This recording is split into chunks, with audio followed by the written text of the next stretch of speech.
आप देख रहे हैं बिहार लाइव सिटी। मुजफ्फरपुर समाहरणालय परिसर में मोहम्मद सत्तार जो मोतीपुर के रहने वाले हैं एवं उनके परिजन एसडीओ पूर्वी परिसर में चक्कर लगाते देखे जा रहे हैं, जबकि दिनांक 8/9/2021 को वह सभी परिजन अनिश्चितकालीन भूख हड़ताल पर बैठे हुए थे। एसडीओ पूर्वी के माध्यम से 10/9/2021 को उनका अनिश्चितकालीन भूख हड़ताल समाप्त किया गया जूस पिलाकर। परंतु आज जब मैं उनको इस भ्रमण करते हुए देखा तो मैंने उनसे जानने का प्रयास किया कि आपको क्या आश्वासन दिया गया है एसडीओ पूर्वी के माध्यम से आप अपना अनशन समाप्त कर दिए हैं, और फिर हम देखा जा रहा है कि आप परिसर में भ्रमण कर रहे हैं। आपको अनशन आपका टूट गया, क्योंकि हम देख रहे हैं कि आप कचहरी परिसर में घूम रहे हैं और आपका अनशन टूट चुका था। आखिर क्या कारण है कि फिर से आप समाहरणालय कक्ष में एसडीओ पूर्वी के कैंपस में आप पहुँचे हुए हैं? आखिर क्या अभी दिक्कत परेशानी आपको हो रहा है? सर दिक्कत यही है कि मतलब कल जो है 10/9/2021 को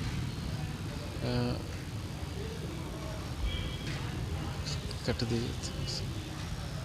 कल 2021 को एसडीओ पूर्वी साहब गए और कहे कि 11 तारीख को 11 बजे आपका जो है निष्पादन कर देंगे और अनशन आप तोड़ दीजिए।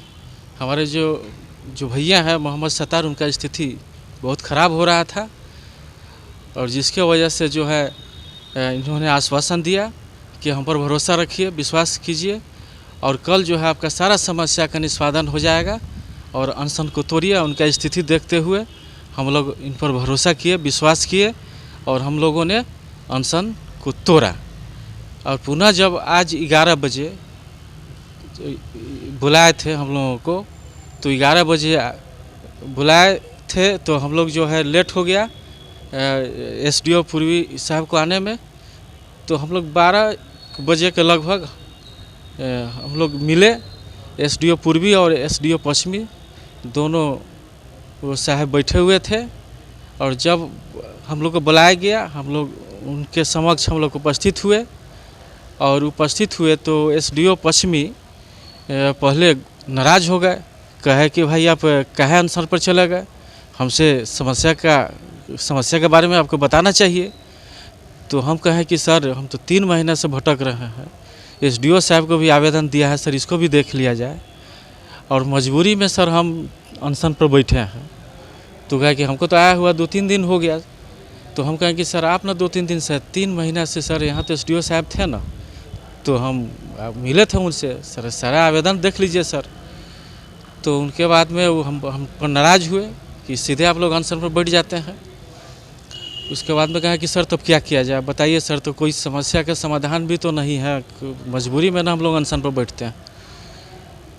तो कहा कि सीओ साहब में तो कोई गलती नहीं है, क्योंकि सर सीओ साहब शुरू में गलती किए थे कि पुराना खेसरा को जितना भी नया खेसरा बना सबको विवादित घोषित कर दिए थे, लेकिन बाद में फिर सुधार कर दिए, लीगल ओपिनियन मंगवा लिए। तो उनके विरुद्ध तो हम ज़्यादा नहीं है, लेकिन थाना प्रभारी जब हमारा नहीं बनने दिया जा रहा है, निर्माण नहीं होने दे रहे हैं, तो थाना प्रभारी के विरोध में है। तो इसके लिए तो एसपी के यहाँ जाना चाहिए। हम सर एसएसपी से भी हम मिले हैं, डीएम साहब से भी मिले हैं। डीएम साहब भी 9 तारीख को डेट में एसएसपी साहब को कुछ लिखे हैं, अभी हमको जानकारी नहीं है। लेटर नंबर 646 9/9/2021 का लेटर नंबर है। तो फिर हम कहें कि सर मेरा निदान निकाल दीजिए, आप अनशन तुड़वाए हैं, दोनों आदमी है हैं, तो ठीक है फ़ोटो स्टेट करा के दे दीजिए। 4-5 बजे जो है सीओ साहब आते हैं तो पूछते हैं, तो उसके बाद हम आपको बताएंगे। हम कहें कि सर तो फिर मेरा इसी तरह से हम भटकते रह जाएंगे, मेरा अनशन भी समाप्त हो गया और कोई निष्पादन भी नहीं हुआ और फिर वही सवाल का वही सवाल। तो यही बात है सर कि अब जो है हम भी बहुत परेशान हो गए हैं। अब हमको नहीं लग रहा है कि मतलब न्याय मिलेगा जो सिचुएशन है, और अब अंत में यही उपाय है कि हम लोग आत्महत्या कर मरेंगे या अंतिम बार सीएम हाउस के सामने पूरे परिवार के साथ अंतिम बार अनशन पर बैठेंगे। अगर इसके बाद अगर न्याय नहीं मिला तो मरने के सिवाय हमको नहीं लग रहा है कि हम लोग के पास कोई उपाय है। बहुत दुख के साथ कहना पड़ रहा है कि आपके साथ जो समस्या खड़ी हुई थी और जिस पर्पज़ से आप अनशन पर बैठे थे, उसके बाद भी समस्या का निदान नहीं हो पाया, इससे आप काफ़ी दुखी हैं। हम सरकार और प्रशासन से मांग करेंगे कि आपके परेशानियों का निवारण हो सके, क्योंकि आप ही लोग के माध्यम से इनका अनशन तोड़वाया गया था। इसलिए आपसे रिक्वेस्ट है कि आप इनका जो भी समस्या है, ज़मीनी विवाद है का मुद्दा जो है, जो प्रशासन हस्तक्षेप कर रही है थाना अध्यक्ष मोतीपुर, जबकि उस प्लॉट पे कहीं से कोई 144 नहीं लागू है, यह स्पष्टीकरण मोतीपुर सीओ भी दे चुके हैं। उसके बावजूद भी मोतीपुर थाना अध्यक्ष आप लोग को घर नहीं बना दे रहे हैं, जिसके कारण से आप सभी परिवारजन के साथ समानाल कक्ष में अनशन पर बैठे हुए थे। उसके बाद भी एसडीओ पूर्वी और पश्चिमी के माध्यम से अनशन तोड़वाया गया, फिर भी आपका कार्य नहीं हो पाया। इसलिए मैं फिर से सरकार से या प्रशासन से मांग करना चाहूँगा कि इनका समस्या का निवारण जल्द से जल्द किया जाए, ताकि कानून पर इनका विश्वास बना रहे। आप देख रहे हैं बिहार लाइव सिटी, दीपक पटेल।